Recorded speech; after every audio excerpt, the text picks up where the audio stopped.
क्या आपने कभी सोचा है कि जब इंसान की चिता जल जाती है, शरीर राख बन जाता है, सब लोग शमशान से लौट आते हैं, तब उस इंसान की आत्मा का क्या होता है? क्यों सदियों से यह कहा जाता है कि चिता जलने के बाद आत्मा करीब 1 घंटे तक शमशान में ही खड़ी रहती है?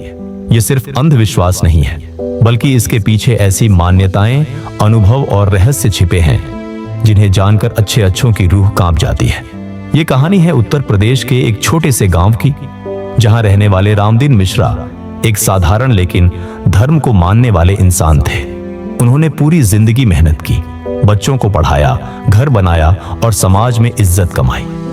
एक ठंडी रात अचानक उनकी तबीयत बिगड़ गई और सुबह होने से पहले ही उनकी सांसें हमेशा के लिए रुक गईं। घर में कोहराम मच गया, रोने की आवाजें गूंजने लगी और कुछ ही घंटों में उनके अंतिम संस्कार की तैयारी शुरू हो गई।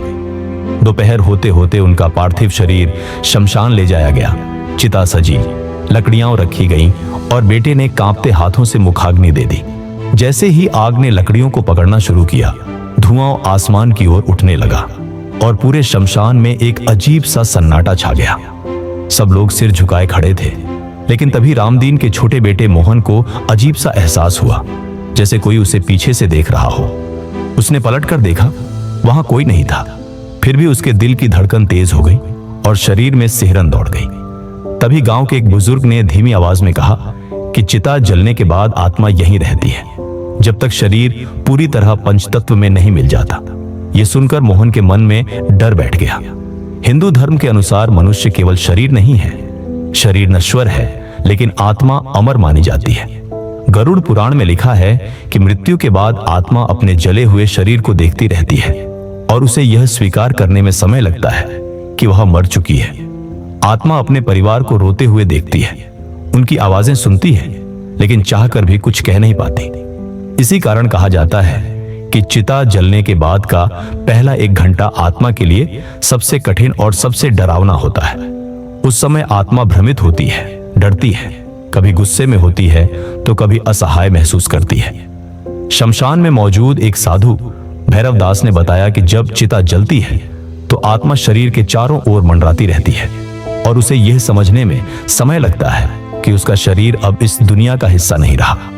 रामदीन की चिता जल रही थी और लगभग 40 मिनट बीत चुके थे। तभी अचानक शमशान में हवा तेज चलने लगी, पेड़ों की शाखाएं अजीब आवाज करने लगी और वहां मौजूद एक औरत ने घबराकर कहा कि किसी ने उसे छू लिया है। सब लोग सन्न रह गए और तभी भैरव दास ने चेतावनी दी कि कोई भी पीछे मुड़कर न देखे। मान्यता है कि उस 1 घंटे में आत्मा अपने पूरे जीवन को एक चलचित्र की तरह देखती है।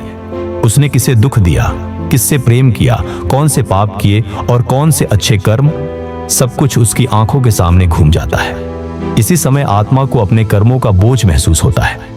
तांत्रिकों की मान्यता है कि इस 1 घंटे में आत्मा सबसे कमजोर होती है और अगर कोई गलत तांत्रिक क्रिया हो जाए तो आत्मा भटक सकती है। इसी कारण कुछ लोग शमशान साधना इसी समय करते हैं।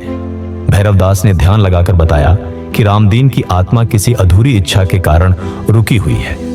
पता चला कि उन्होंने अपनी जमीन 2 बेटों में बांटी थी, लेकिन छोटे बेटे को कम हिस्सा दिया था और यह बात उनके मन में आखिरी समय तक चुभती रही। कहा जाता है कि जिनकी इच्छाएं अधूरी रह जाती हैं, जिनके मन में मोह और पछतावा होता है, उनकी आत्मा को मुक्त होने में समय लगता है। जैसे जैसे चिता की आग शांत होने लगी, वैसे वैसे शमशान का माहौल भी बदलने लगा। अचानक हवा रुक गई और एक अजीब सा सुकून महसूस हुआ। भैरव दास ने कहा कि अब आत्मा विदा हो चुकी है। मोहन को लगा जैसे उसके सीने से कोई भारी बोझ उतर गया हो। कुछ लोग इसे धार्मिक मान्यता मानते हैं तो कुछ वैज्ञानिक इसे मानव मस्तिष्क का भ्रम कहते हैं। वैज्ञानिकों के अनुसार मृत्यु के बाद कुछ समय तक दिमाग सक्रिय रहता है और चेतना धीरे धीरे समाप्त होती है। शायद इसी कारण लोगों को उपस्थिति महसूस होती है। लेकिन सवाल यही है कि क्या यह सिर्फ दिमाग का खेल है या सच में आत्मा शमशान में 1 घंटे तक खड़ी रहती है। भैरव दास ने अंत में जो बात कही वह सबसे डरावनी थी। उन्होंने कहा कि अगर आत्मा उस 1 घंटे में मुक्त नहीं हो पाती तो वही आत्मा आगे चलकर भटकती आत्मा या नकारात्मक ऊर्जा बन सकती है। यही कारण है कि हमारे धर्म में अच्छे कर्म करने, मोह से दूर रहने और जीवन में किसी का दिल न दुखाने की बात कही जाती है। क्योंकि मृत्यु के बाद सबसे डरावनी चीज मौत नहीं होती, बल्कि वो पछतावा होता है जो आत्मा को बांध लेता है। यही इस कहानी का सबसे बड़ा सच है, जिसे जानकर हर इंसान को अपने जीवन के कर्मों पर एक बार जरूर सोचना चाहिए।